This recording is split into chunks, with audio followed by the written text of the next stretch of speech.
Selamat datang di channel Simar Imam. Sembari mendengarkan tinggalkan like dan komentarnya bosku. Jangan lupa pasang headset kalian. Siapkan kopi dan camilan. Lupakan pahitnya kehidupan.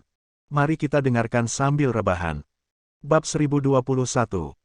Jin Yu mengerti maksud Chen Feng dan ingin menggunakan keluarga Zeng untuk membantunya keluar dari masalah. Tapi kalau dipikir-pikir, itu terlalu sulit. Bahkan setelah bukti-bukti tersebut dihadirkan, keluarga Zeng akan tetap curiga dan tidak berani mengambil keputusan terburu-buru. Dengan kata lain, jika masalah tersebut tidak dikonfirmasi dalam waktu singkat, dia tidak akan segera bertindak impulsif terhadap keluarga Luo. Paling tidak, itu akan diselidiki untuk sementara waktu. Oleh karena itu, keluarga Zeng tidak dapat membantu Chen Feng hari ini. Pada akhirnya, Chen Feng masih harus menghadapi jebakan Hongmen Luo Yao sendirian. Dia masih khawatir di dalam hatinya dan membujuk lagi Chen Feng. Tapi begitu dia mengucapkan 3 kata, Chen Feng menyela, "Tuanku, tolong jangan bujuk saya tentang masalah ini. Luo Yao membunuh Zeng Qingquan, aku tidak percaya keluarga Zeng tidak bereaksi terhadap ini." Saat dia berbicara, alisnya bergerak sedikit, memberi isyarat pada Jin Yu. Otak Jin Yu berkelebat dan dia langsung mengerti. Chen Feng sengaja bertindak di depannya, dan apa yang dia katakan ditujukan untuk Nanshan, mata-mata istana Pangeran Jin. Dia tiba-tiba mengerti, lalu berpura-pura mendapat masalah, mengangguk dan berkata, "Baiklah, kamu harus lebih berhati-hati." Jika Nanshan salah paham lagi, kemungkinan besar rencana Chen Feng akan berhasil. Kaisar Tang, yang dilepaskan olehnya, tahu bahwa Luo Yao telah memberitahunya tentang tidak bersalahnya Chen Feng. Hari ini, Nanshan pasti akan memberitahu Zeng Zhenjiang apa yang baru saja dia dengar. Selain rekaman Chen Feng, ada juga dendam antara Zeng Qingquan dan Luo Hao, serta pembunuh yang disebutkan Chen Feng. Semua ini disatukan, dan keluarga Zeng tidak bisa tidak mempercayainya. Saat ini, dia juga mengerti. Apa yang dikatakan Chen Feng barusan bukan karena dia ingin keluarga Zeng membantunya mengatasi bahaya Hongmen. Lagi pula, meskipun keluarga Zeng mempercayainya, mereka akan menyaksikan pertarungan dari kejauhan dan tidak akan cukup bodoh untuk segera mengambil tindakan guna membantu Chen Feng keluar dari masalah. Oleh karena itu, tujuan Chen Feng hanyalah untuk memprovokasi perkelahian antara keluarga Zeng dan keluarga Luo. Namun dengan cara ini, dia menjadi semakin khawatir. Bagaimana pendapat Chen Feng tentang keluar dari masalah? Saudaraku, jaga baik-baik Yin Yue. Sebelum pergi, Chen Feng memperingatkan Jiu Qiansui. Aku tahu. Jiu Qiansui menghela nafas. Jin Yinyu melangkah maju dan memeluk Chen Feng. Dan berbisik di telinga Chen Feng, "Aku akan menunggumu kembali." Setelah meninggalkan istana Raja Jin, Chen Feng segera menelepon Satianxia. "Halo. Saya Chen Feng. Saya tahu." Suara Satianxia dingin. Chen Feng bertanya, "Bagaimana kabar pembunuh wanita itu?" "Berperilaku sangat baik." Satianxia berkata dengan percaya diri, "Racun yang kuberikan padanya hanya bisa disembuhkan olehku. Jika dia berani berbicara omong kosong, dia akan menjadi kumpulan darah. Kalau begitu ikuti rencananya dan kirim orang itu ke rumah Pangeran Jin." Chen Feng mengangguk puas dan menutup telepon. Jika pembunuh wanita ini benar-benar bisa melawan Luo Yao, maka akan ada pertunjukan bagus untuk ditonton selanjutnya. Setelah itu, dia melepaskan beberapa eyeliners dan sampai ke jalan kecil secara zigzag. Kemudian dia berhenti dan berteriak, "Keluar!" Tiba-tiba, seorang anak kecil muncul dari sudut. Anak laki-laki kecil ini, yang tingginya hanya sekitar 1,4 meter, memegang sebuah kerucut di tangannya dan menjilatnya dengan kuat. "Oke, kalau semuanya sudah beres, aku akan membelikanmu 10 kerucut," kata Chen Feng bercanda. Setiap kali dia melihat pria ini, dia selalu ingin menyentuh kepalanya.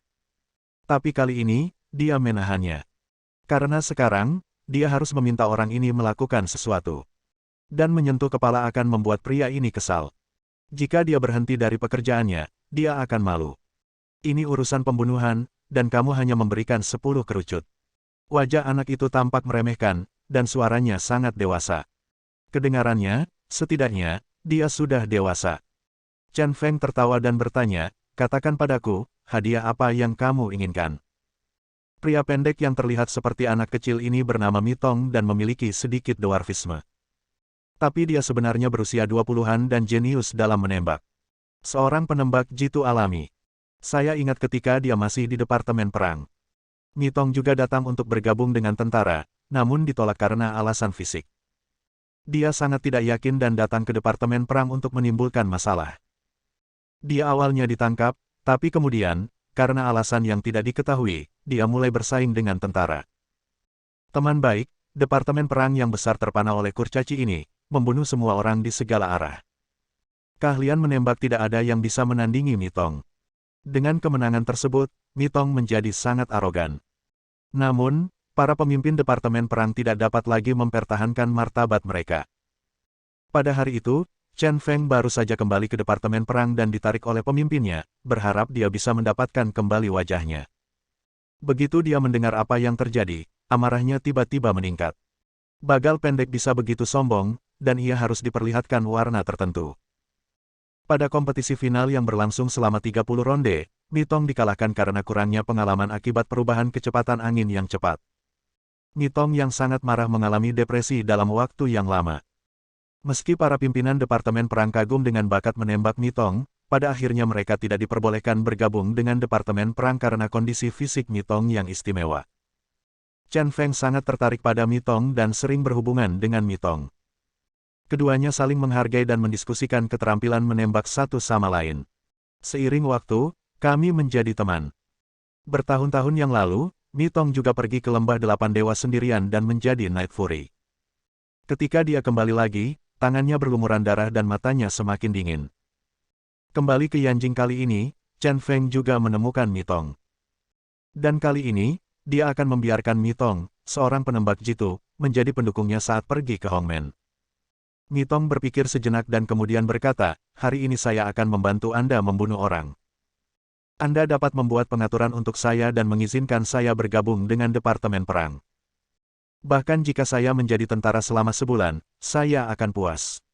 Melihat di mata Mitong yang bersemangat, Chen Feng sedikit terharu.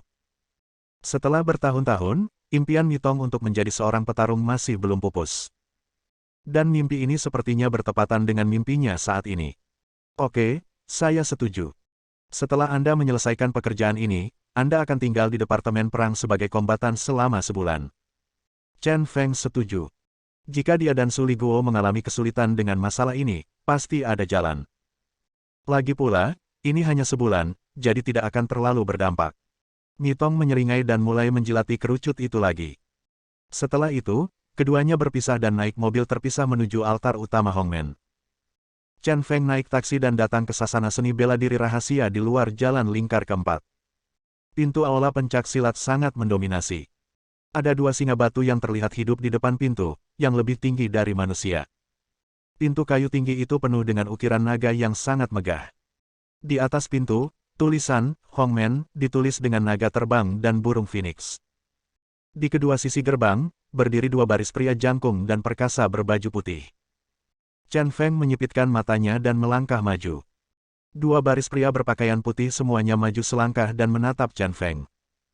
Saat Chen Feng berjalan, dia berteriak, Chen Feng, ini untuk janjimu.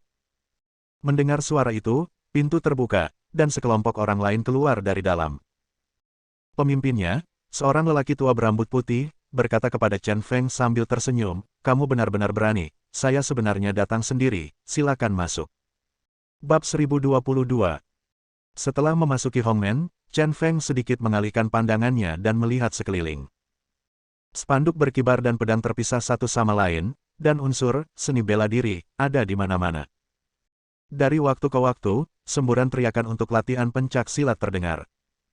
Terlihat bahwa geng Hongmen bukanlah geng sederhana, melainkan sekte pencak silat yang sangat menjunjung tinggi pencak silat. Setelah melewati gerbang kedua, tiba-tiba mataku terbuka. Ruang terbuka yang sangat luas, berbentuk persegi. Di empat penjuru ruang terbuka terdapat panggung pencak silat yang tingginya dapat menampung satu orang. Saat ini, setiap panggung pencak silat hampir penuh dengan orang, dan pakaian setiap orang di panggung pencak silat memiliki warna yang berbeda-beda. Di antaranya, panggung pencak silat di pojok tenggara ternyata dipenuhi wanita berbaju merah, semuanya tampil heroik. Di tengah ruang terbuka, ada dua rak kayu yang ditinggikan dengan rantai diikatkan, memegang panci besar. Kuali itu sepertinya terbuat dari tembaga, seperti tripod kuno, dan cukup besar untuk menampung seseorang. Di bawah kuali ada tumpukan kayu bakar yang terbakar. Nyala api membesar, dan panci berisi minyak, yang benar-benar mendidih dan menggelembung. Chen Feng tidak bisa menahan diri untuk tidak mengerutkan kening. Teman baik, apakah kamu akan melemparkannya ke dalam penggorengan dan menggorengnya? Aku mencibir dalam hati, itu tipuan anak-anak yang konyol. Dia tidak menganggapnya serius dan mengalihkan pandangannya, mencari gedung-gedung tinggi di sekitar Hongmen. Setelah beberapa saat, saya melihat bangunan 20 lantai tepat di utara, dengan pemandangan yang menutupi seluruh lapangan Hongmen. Saya memperkirakan Mitong mungkin akan menyergap di sana. Tuan Chen Feng, tunggu sebentar, ada aturannya. Periksa keamanan sebelum masuk. Anda tidak boleh membawa senjata. Orang tua itu memblokir Chen Feng, dan dua pria berpakaian putih maju, memegang detektor logam. Crazy Chen menyipitkan matanya dan membuka tangannya. Berdamailah dengannya saat dia datang, karena dia tidak membawa senjata logam apapun. Tetapi lelaki tua itu tersenyum dan berkata, ngomong-ngomong, Chen Feng, kudengar kamu membawa pisau putih. Jika kamu punya, kamu harus menyerahkannya. Setelah mendengar ini, kedua pria berbaju putih itu menggunakan detektor logam. Dan bahkan mengulurkan tangan untuk menyentuh tubuh Chen Feng. Chen Feng menyipitkan matanya dan berkata sambil tersenyum, di mana pedang putih itu, saya tidak membawanya hari ini.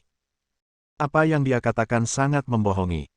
Orang tua itu tidak marah, dia hanya mengedipkan mata pada kedua pria berbaju putih itu. Jadi, keempat tangan kedua pria berbaju putih itu menyentuh seluruh tubuh Chen Feng seolah-olah menyentuh istrinya. Meski aneh disentuh oleh seorang pria, Chen Feng tetap tersenyum. Otot-otot itu bergerak secara diam-diam, menggerakkan bilah putih dari satu tempat di tubuh ke tempat lain. Setelah berganti posisi berkali-kali, akhirnya ia lolos dari deteksi. Kedua pria berbaju putih itu menyelesaikan pemeriksaan dan menggelengkan kepala ke arah lelaki tua itu. Orang tua itu kemudian mengulurkan tangan kanannya dan berkata sambil tersenyum, tolong.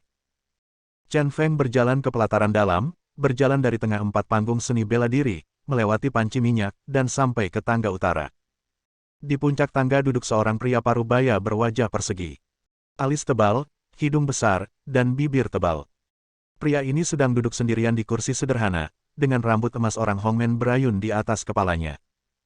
Dia duduk tegak dan tampak mendominasi. Chen Feng berpikir dalam hati, rupanya, orang ini seharusnya menjadi kepala Hongmen. Orang tua yang menemani Chen Feng berjalan langsung menaiki tangga dan duduk di anak tangga paling bawah. Di tingkat ini terdapat 4 buah kursi kayu, selain lelaki tua itu juga ada seorang perempuan anggun yang duduk di sana. Wanita ini berusia sekitar 40 tahun, namun ia tetap memiliki pesona wanita dewasa. Dan pesona dewasa itu bahkan membuat Chen Feng merasa sedikit terharu. Di bawah, ada 5 kursi, tapi hanya 4 orang yang duduk di atasnya. Chen Feng mengenali 2 dari mereka. Mereka adalah tetua 5 elemen Yun Xianger dan Sun Yan yang dia temui di rumah Pangeran Jin hari itu. Baru kemudian Chen Feng menyadari bahwa orang yang duduk di tingkat ini tidak lain adalah penatua 5 elemen. Namun, Mo Chu, tetua Jin Xing, telah dibunuh sepenuhnya olehnya di rumah Pangeran Jin. Oleh karena itu ada kursi yang kosong. Apakah orang ini di sini Chen Fang? Hong Liantian, pemimpin Hongmen, bertanya dengan lembut. Ada sedikit rasa jijik di matanya. Saya Chen Feng, siapa kamu? Chen Feng bertanya dengan mata menyipit tanpa rasa takut. Tentu saja, kamu memiliki keberanian untuk datang ke sini sendirian. Hong Liantian terkekeh, namaku Hong Liantian, dan aku adalah penguasa Hongmen. Orang yang baru saja membawamu adalah wakil ketua Yi Daozi, Yi Lao, berdiri berdampingan dengan Yi Lao, dan duduk di sana adalah wakil ketua sekte lainnya, He Suixian. Yi Daozi tetap tenang, tetapi He Suixian tersenyum menawan dan menggoda. 2 kursi kosong adalah 2 tetua Hongmen. Mereka tidak mudah dilihat orang. Hong Liantian berkata lagi, 4 orang yang duduk lebih jauh adalah 5 elemen tetua Hongmen. Alasan mengapa hanya sedikit orang, karena kamu membunuh tetua Jin Xing Mo Chu.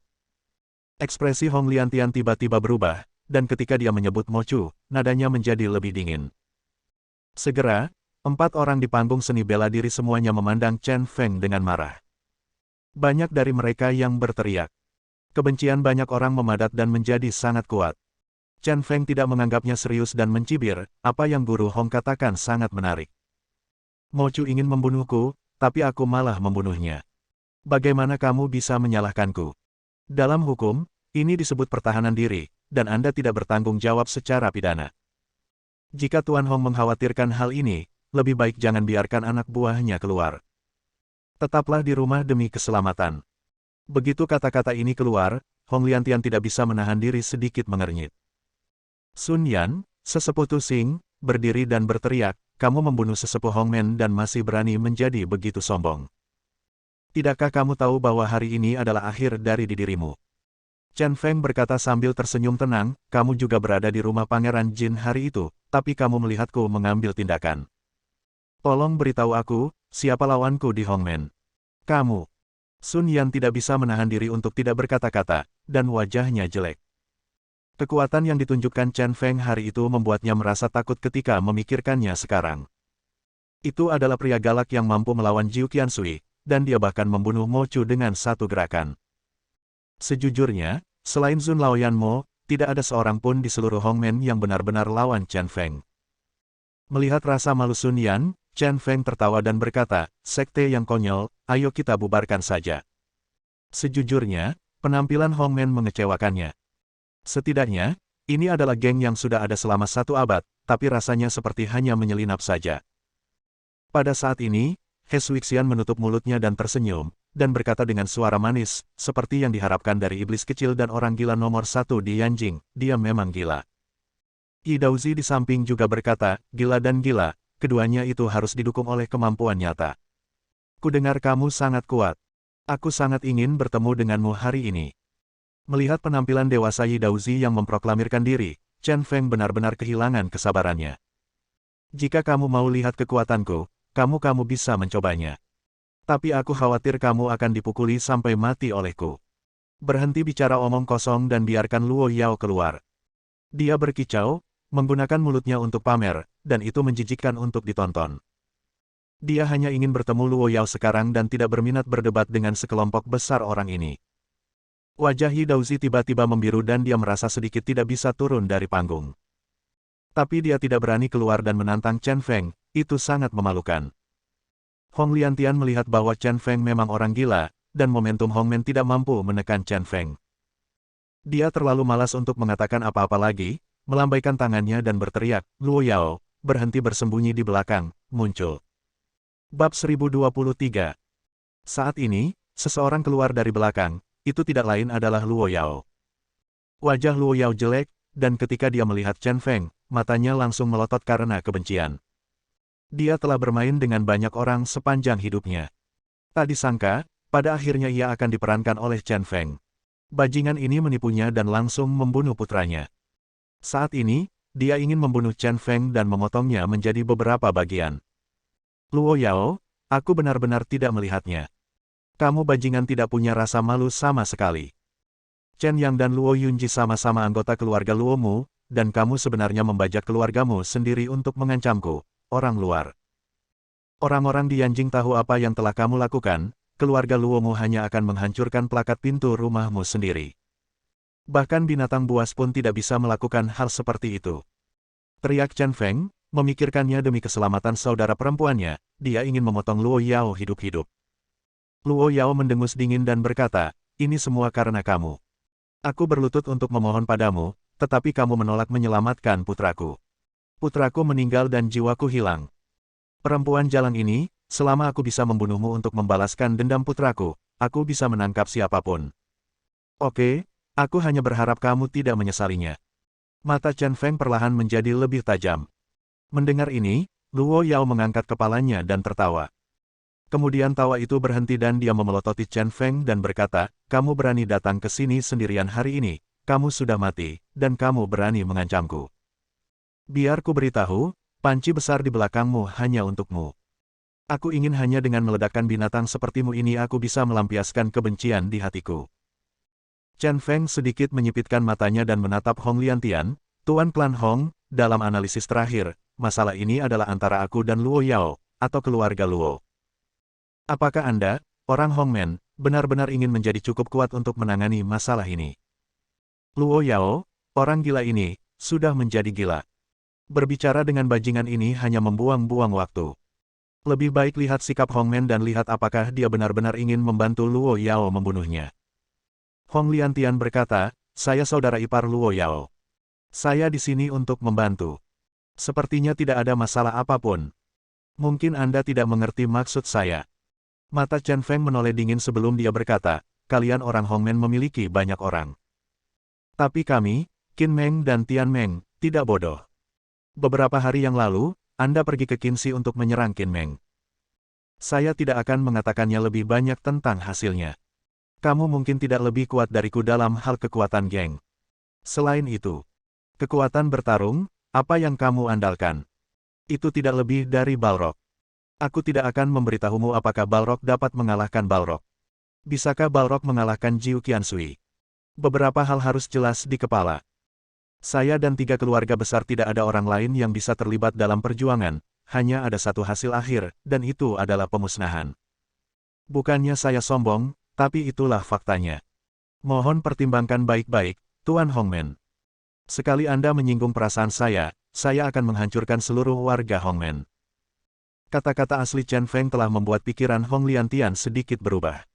Namun kalimat terakhir begitu sombong hingga Hong Liantian kehilangan mukanya. Dia berkata kepada Chen Feng, warisan Hongmen saya telah ada di sini selama ratusan tahun, dan bukan kebetulan kita telah sampai sejauh ini. Dan dalam perjalanannya, saya tidak pernah takut pada siapapun.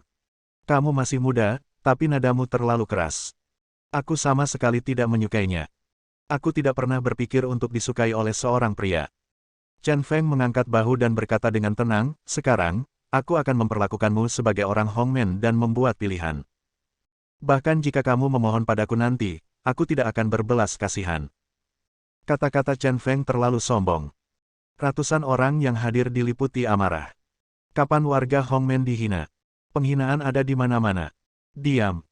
Chen Feng tidak tahan lagi dan berteriak keras. Sekelompok burung gagak, berkicau, sangat berisik. Matanya dipenuhi cahaya dingin menyapu sekeliling, dan tekanan ekstrim menyebar, secara langsung menekan ratusan orang. Dalam sekejap, seluruh pelataran dalam tiba-tiba menjadi sunyi. Keheningan itu menakutkan, keheningan yang tidak bisa dijelaskan. Sosok kesepian Chen Feng berdiri di sana. Namun momentumnya melonjak sehingga mengintimidasi segalanya. Chen Feng. Luo Yao mengertakkan giginya dengan marah, dan tiba-tiba mengeluarkan ponsel dari sakunya, membukanya dan melemparkannya ke depan Chen Feng, lihat video di atas. Ponsel itu jatuh ke tanah dan jatuh beberapa kali, tapi tidak rusak. Chen Feng mengangkat teleponnya dan membukanya, dan sebuah video langsung muncul. Dia menekan tombol putar dan sebuah layar muncul, menunjukkan saudara perempuannya Chen Yang dan keponakannya Luo Yunji. Saya melihat Chen Yang diikat ke bangku, dengan memar di wajahnya. Dengan selotip melilit mulutnya, dia bersenandung tak berdaya. Luo Yunji di sampingnya menangis putus asa. Kamu. Melihat video itu, dan kemarahan Chen Feng tiba-tiba melonjak ke dalam hatinya. Matanya merah darah, dan dia menjauh dengan aura pembunuh yang mengerikan. Luo Yao, kamu sedang mencari kematian. Kali ini, tidak ada yang bisa menyelamatkanmu, bahkan dewa pun tidak. Wajah Chen Feng galak dan suaranya dingin. Binatang buas ini benar-benar memukuli kakakku. Tidak bisa dimaafkan, benar-benar tidak bisa dimaafkan. Dia ingin keluarga Luo membayar harganya dengan darah. Beraninya kamu begitu sombong. Percaya atau tidak, satu panggilan telepon dariku saja akan membuat Chen Yang mati kesakitan. Luo Yao pun berkata dengan kejam. Fakta bahwa Chen Feng ada di sini hari ini menunjukkan bahwa dia sangat mencintai saudara perempuannya Chen Yang. Selama kita memahami hal ini, kita dapat sepenuhnya mengendalikan Crazy Chen. Aura pembunuh Chen Feng masih ada, tangannya terkepal, dan persendiannya retak. Saat ini, saya sangat ingin meninju dan membunuh Luo Yao. Tapi setelah sekian lama, dia perlahan-lahan menjadi tenang dan mengendurkan tinjunya, biarkan kakakku Chen Yang dan Yun Jie keluar. Jika mereka aman, aku akan membiarkanmu melakukan apapun yang kamu mau. Mendengar ini, Luo Yao tertawa keras, selama aku menahanmu. Berhenti, aku akan melepaskan Chen Yang dan Yun Jie. Jangan tawar-menawar denganku. Aku akan mengikatmu dulu agar aku bisa merasa nyaman. Jika kamu berbicara omong kosong atau tidak, setuju, aku pasti akan membuatmu menyesal. Berhenti bicara omong kosong dan lakukanlah. Dalam hal ini, Chen Feng tidak repot-repot mengatakan apa-apa lagi. Orang-orang Hongmen juga mengendurkan tubuh mereka. Saya tidak tahu apa yang terjadi sekarang, tetapi mereka semua sangat ketakutan oleh Chen Feng sehingga mereka menjadi kaku. Pada saat ini, niat membunuh Chen Feng menghilang, dan mereka akhirnya dibebaskan. Kemarilah, ikat dia. Luo Yao berkata dengan kejam. Melihat ini, Hong Liantian melambaikan tangannya, dan 4 pria berbaju putih maju sambil menyeret rantai. Chen Feng tidak melawan dan membiarkan keempat pria itu mengantarnya berkeliling. Beberapa saat kemudian, tangannya diikat ke belakang dengan rantai besi, dan kakinya juga diikat dengan rantai besi. Chen Feng diam-diam mencobanya, karena kumparannya terlalu banyak, dan rantainya sepertinya dibuat khusus, dan tidak mungkin bisa melepaskan diri dengan kekuatan rahasia. Dia tidak bisa menahan diri untuk tidak mengerutkan kening, sekarang dia benar-benar menempatkan dirinya dalam bahaya. Haha, Chen Feng, aku benar-benar tidak menyangka kamu sebodoh itu. Sekarang kamu tidak bisa bergerak sama sekali, aku akan melemparkanmu ke dalam wajan minyak dan membiarkanmu digoreng dan dimasak hidup-hidup. Luo Yao tampak bersemangat, akhirnya aku bisa membalaskan dendam anakku. Bab 1024. Hong Liantian sangat terkejut, perilaku Chen Feng ini sungguh luar biasa. Seorang pria masuk ke Hongmen sendirian dan berani bersikap sombong di hadapan ratusan orang. Yang lebih hebatnya lagi, dengan kekuatan satu orang, dia mampu mengintimidasi ratusan bawahannya dan banyak pejabat senior Hongmen. Namun saat dihadapkan pada tuntutan Luo Yao yang tidak masuk akal, dia memilih untuk menyerah tanpa mempedulikan keselamatan dirinya sendiri. Anda tahu, begitu Anda terjebak, hidup Anda ada di tangan orang lain. Dan melakukan hal itu belum tentu menyelamatkan Chen Yang dan Luo Yunji. Sungguh membingungkan bertindak seperti ini. Atau mungkin ada penjelasannya, Chen Feng sangat peduli dengan saudaranya. Demi menyelamatkan saudaranya dan anak-anaknya, aku rela mengorbankan segalanya. Jika itu masalahnya, dia benar-benar pria yang tangguh. Yi Daozi berkata kepada Hong Liantian, Tuan, tampaknya Chen Feng sudah pasti mati, tetapi jika dia membunuh Chen Feng, bagaimana dia bisa menjelaskannya kepada Istana Jin? Bagaimanapun, Istana Jin mengakui bahwa Chen Feng adalah permaisuri. Dia sebenarnya tidak setuju dengan gagasan membunuh Chen Feng sebelumnya. Bagaimanapun, membunuh Chen Feng akan membawa terlalu banyak konsekuensi yang berantakan. Karena latar belakang Chen Feng terlalu rumit. Hong Liantian berkata, Anda tidak perlu khawatir tentang ini. Istana Raja Jin dan keluarga Zheng saat ini sedang berperang satu sama lain, dan mereka bahkan tidak peduli lagi menjadi musuh Hongmen. Istana Raja Jin sendiri akan hancur, lalu kenapa? Aku masih peduli dengan Chen Feng, jadi tidak perlu tabu. Mendengar ini, Yi Daozi merasa sedikit lega. He Suixian di samping berkata dengan rasa ingin tahu, Tuan, rumah Raja Jin akan dihancurkan. Apakah beritanya dapat dipercaya? Anda tahu, rumah Raja Jin memiliki kekuatan tempur nomor 1 kerajaan naga, Jiu Qiansui. Rumah Pangeran Jin diakui oleh negara keluarga kerajaan juga memiliki sekelompok kekuatan tempur yang menakutkan.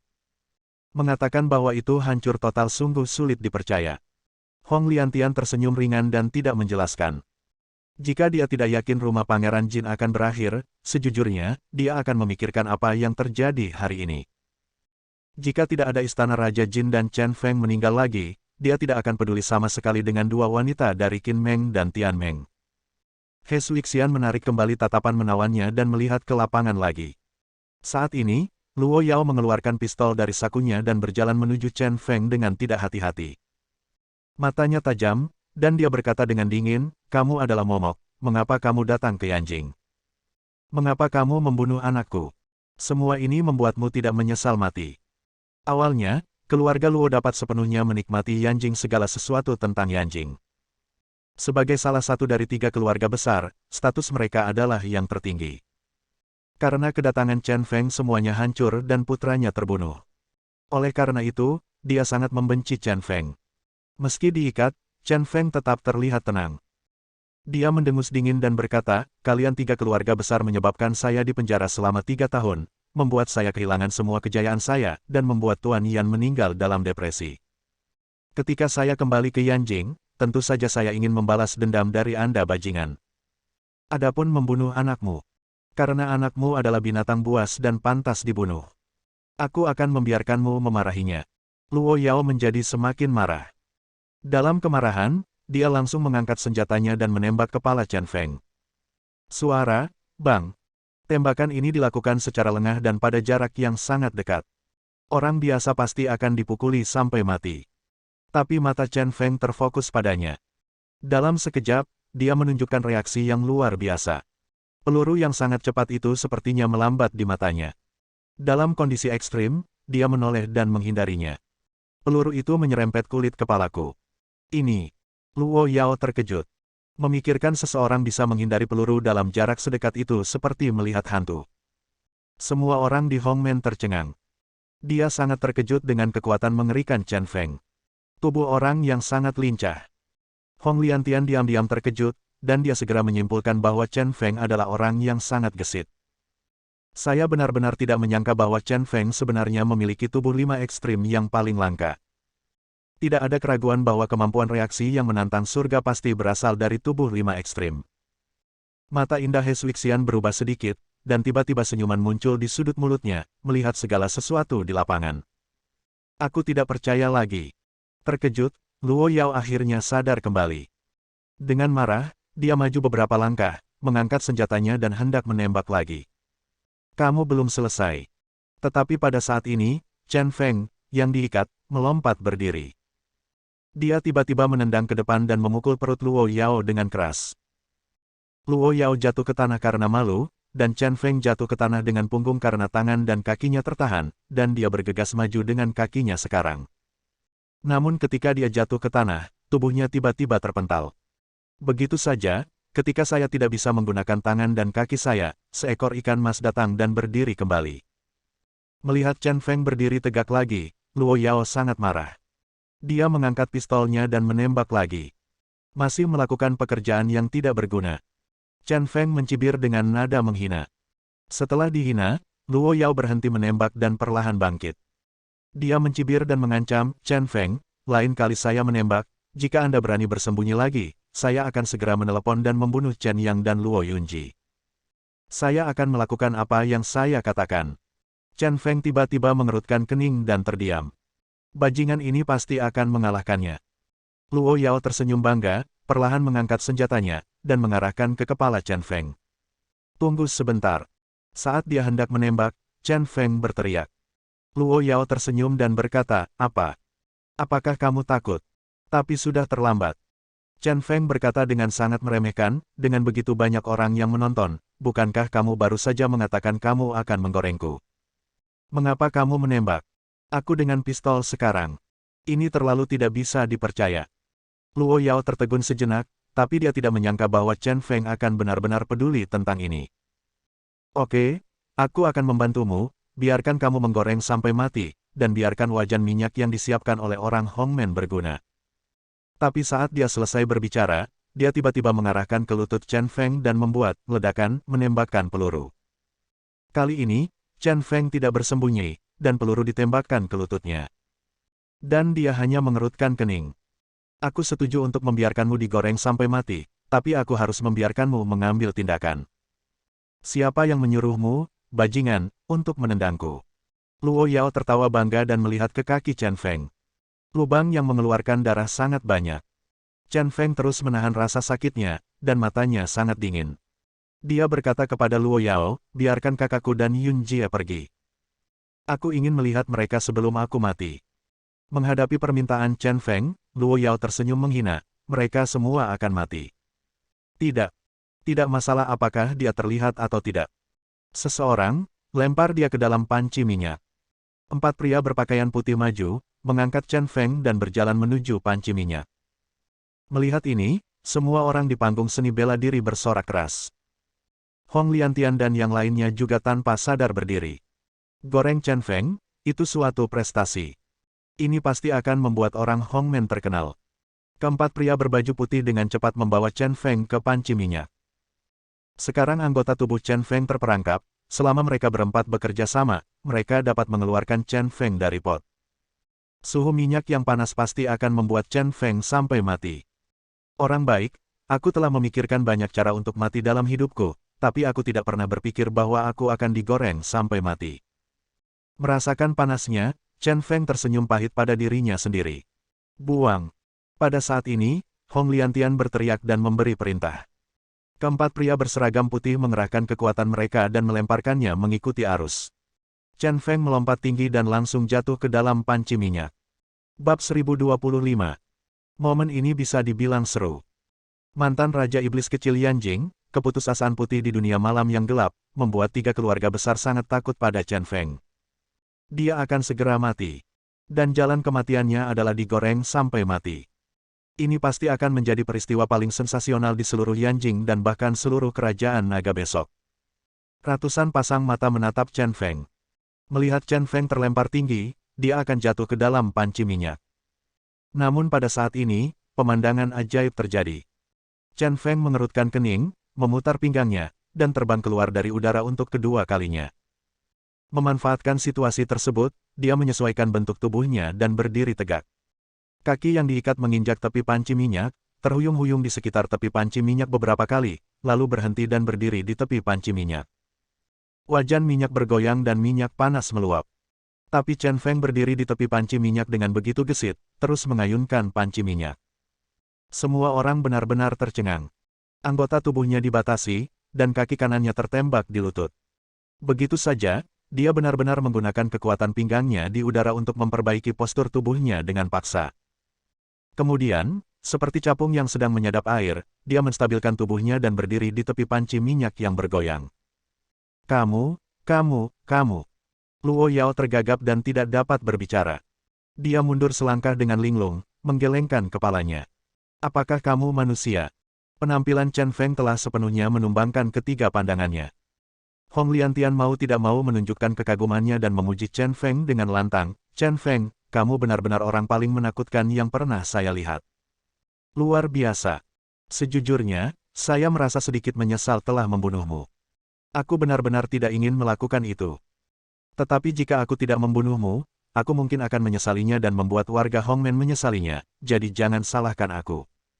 Dia melambaikan tangannya, dan keempat tetua lima elemen berjalan menuruni tangga. Satu setelah lainnya. Dan dari setiap pentas pencaksilat, banyak pula orang bersenjata yang bermunculan. Tunggu sebentar. Ketika orang-orang ini benar-benar mengepung Chen Feng tiba-tiba berteriak. Apalagi yang ingin kamu katakan? Hong Liantian bertanya dengan keras. Chen Feng menyipitkan matanya dan berkata lagi, jangan terlalu merepotkan. Biarkan Luo Yao membawa kakakku dan Yun Jie, dan aku akan melompat keluar dari penggorengan secara sukarela untuk menyelamatkanmu dari masalah.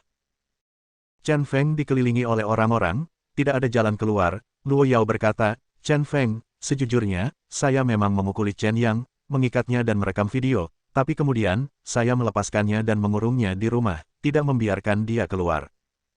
Keluarga Luo kami akan terus nongkrong di Yanjing mulai sekarang. Kami tidak akan sepenuhnya mengabaikan wajah kami sendiri dan membiarkan orang-orang Yanjing menertawakan kami.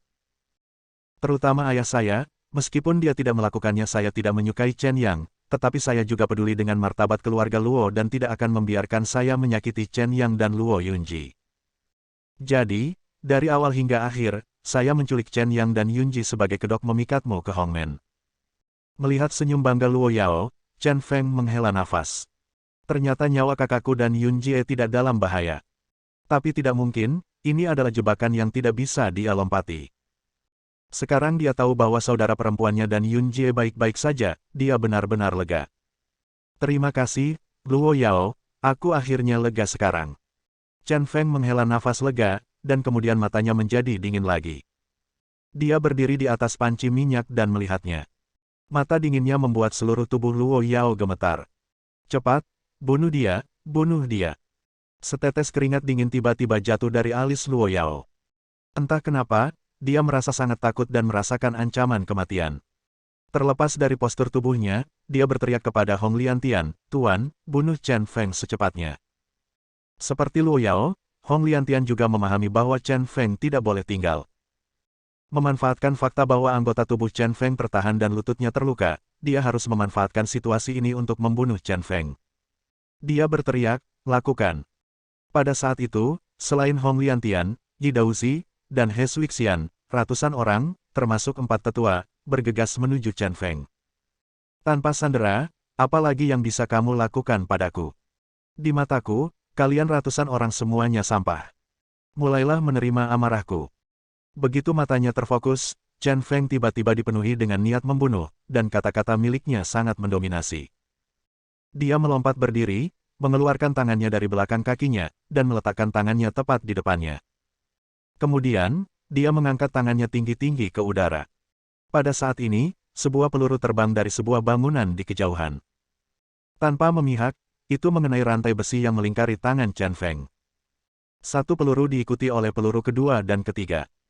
Ketiga peluru itu mengenai titik yang hampir persis sama, dan rantai besi yang semula kuat langsung putus. Buka!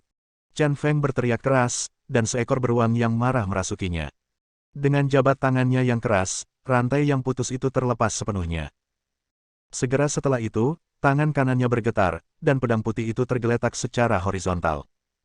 Dengan kekuatan besar, dia mengayunkan rantai besi di kakinya. Dengan bunyi, bang, rantai besi itu dipotong langsung oleh bilah putihnya. Pergi. Dia berjuang keras dengan kakinya, dan rantainya terlepas. Dia memanfaatkan situasi ini dan menendang panci minyak, menggunakan kekuatan untuk terbang ke bawah dan bergegas menuju Luo Yao. Saat panci minyak bergoyang, darah panas mengalir ke tanah, menyebabkan sekelompok orang Hongmen panik. Qi Daozi tampak semakin terkejut. Bukankah dia mencarinya? Dari mana datangnya pedang putih Chen Feng? Di lapangan, Chen Feng tak terkalahkan dengan pedang di tangan. Tebasan terus-menerus menjatuhkan murid Hongmen di depannya ke tanah. Hanya saja dia tidak membunuh mereka, dia hanya melukai orang-orang tersebut. Dan targetnya diarahkan pada satu orang, dan itu adalah Luo Yao. Melihat Chen Feng bergegas mendekat, Luo Yao benar-benar ketakutan. Dia tidak pernah menyangka Chen Feng bisa melepaskan diri dari rantai besi yang begitu kuat. Saya tidak menyangka lutut Chen Feng terkena peluru, jadi bagaimana dia bisa bergerak tanpa hambatan? Bang! Tanpa waktu untuk memikirkannya, dia buru-buru melepaskan tembakan ke arah Chen Feng, berbalik dan lari. Tapi Chen Feng menghindari peluru itu dengan sedikit mengelak. Kemudian dia melakukan beberapa lompatan cepat dan mendarat tepat di depan Luo Yao, menghalangi jalan Luo Yao. Kamu lari, kenapa kamu tidak lari? Chen Feng melotot dengan niat membunuh. Kamu. Luo Yao benar-benar tercengang dan tergagap lagi. Dia menelan tanpa sadar, merasakan nafas kematian mendekat. Semuanya berhenti. Pada saat ini, Hong Liantian tiba-tiba berteriak keras. Setelah semua orang Hongmen berhenti, dia berkata kepada Chen Feng, kamu tidak boleh membunuh Luo Yao. Masalah hari ini sudah berakhir. Kamu boleh pergi. Sekarang setelah masalah selesai, dia berkompromi. Chen Feng penuh dengan kreativitas dan ketidaktahuan, yang sungguh luar biasa. Tidaklah bijaksana menjadikan orang seperti itu musuh. Kini mundur selangkah dan berharap saja keluhan kedua pihak tidak semakin mendalam. Tidak membunuh Luo Yao. Chen Feng mencibir dan tiba-tiba menjentikkan tangan kanannya. Bilah putih itu terbang keluar dan berputar di sekitar leher Luo Yao.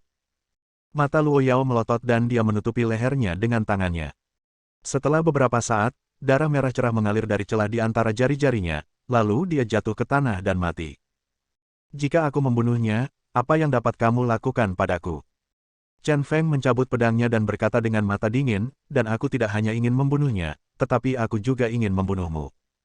Aku ingin melihat apa yang bisa kalian lakukan padaku. Bersambung. Nantikan bab selanjutnya bosku.